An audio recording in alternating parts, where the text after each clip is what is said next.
Les enfants, maman est à la maternité, je me suis donc mis au fourneau. Vous m'en direz des nouvelles. Ah, mais qu'est-ce que tu nous as fait de bon? Alors, des côtes d'agneau grillées sur leur julienne de légumes. Et cette alarme, ça veut dire que c'est prêt? Ah non, ça c'est le détecteur de fumée. Oh, mes côtes d'agneau! À partir du 8 mars 2015, au moins un détecteur de fumée doit être installé dans chaque logement. Mais il s'agit également d'avoir les bons réflexes lorsque votre détecteur sonne.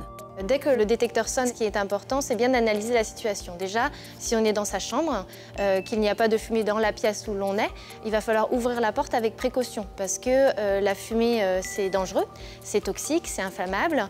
Il faut savoir qu'en 2 respirations, vous pouvez tomber inconscient. Si on est dans le cas où il y a vraiment des fumées dans l'appartement, dans une pièce de l'appartement, le principe général qu'il faut garder en mémoire, c'est qu'il ne faut pas aller là où il y a de la fumée. Et justement, l'avantage du détecteur de fumée, c'est qu'il vous prévient très rapidement. Il va vous alerter dans un délai tellement rapide que vous aurez largement le temps d'évacuer. Si d'aventure, au moment où vous entendez le détecteur, il y a trop de fumée dans le couloir, vous restez dans la pièce où vous êtes, vous fermez la porte. C'est quelque chose qui protège assez longtemps.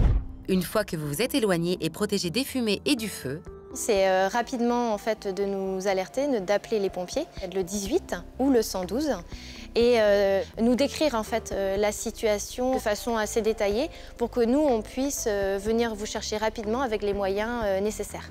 En cas d'incendie, la première chose à faire est de fuir la fumée. Ensuite, appelez au plus vite le 18 ou le 112. Enfin, essayez le plus possible d'adapter votre comportement à la situation. Bon, je jette mon tablier, la prochaine fois, on fera livrer des pizzas.